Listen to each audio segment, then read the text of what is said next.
تھم جائیں، رک جائیں۔ بطخ کا خواب کے اندر یہ اللہ رب العالمین کی طرف سے دیا گیا اشارہ بھی ہو سکتا ہے۔ اس کی تعبیر کو سن کر جائیے،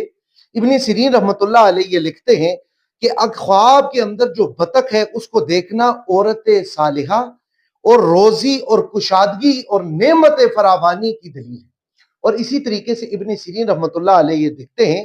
کہ اگر کسی آدمی نے بطخ کو خواب کے اندر چلتے ہوئے دیکھا تو اس کا یہ مطلب ہے کہ اس کے گھر کے اندر سکون، رزق میں اضافہ اور اس کو عنقریب کوئی بہت بڑی خوشخبری ملنے والی ہے۔ اور ابن سیرین اسی کو دوسری طرف میں لکھتے ہیں کہ اب اگر کسی نے دیکھا کہ بطخ جو ہے وہ اڑ رہی ہے تو اس کا یہ مطلب ہے کہ وہ سفر سے فائدہ اٹھائے گا، اس کی عزت میں اضافہ ہوگا۔ اور اس کے ساتھ ساتھ دوسری چیز لکھتے ہیں کہ ایسے کام جو وہ کر رہا ہے اس کے اندر اللہ رب العالمین اسے کامیابی عطا فرمائے۔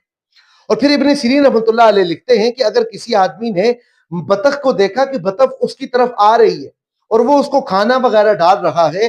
تو اس کی یہ دلیل ہے کہ اس کی زندگی کے اندر کوئی نیک خاتون آئے گی۔ اور اسی طریقے سے وہ لکھتے ہیں کہ نیک خاتون کا اس کی زندگی کے اندر آنا اس کے جو رزق کے دروازے ہیں اس کو کھول دیا جائے گا۔ اور پھر اسی طریقے سے وہ لکھتے ہیں کہ اگر کسی نے بطخ کو پکڑ لیا ہے تو اس کا یہ مطلب ہے کہ اس کو پاکیزہ رزق بہت آسانی کے ساتھ ملے گا، مالی فائدہ اسے بہت بڑا ہوگا، اور اس کے جو معاملات ہیں بہت بڑے معاملات اس کے ہاتھوں کے اندر اللہ رب العالمین اس کو جس طرح حاکمیت ملتی ہے اسی طریقے سے اللہ اس کو صدارت عطا فرمائے۔ اور اسی طریقے سے اگر کسی نے دیکھا کہ بہت ساری جو بطخیں ہیں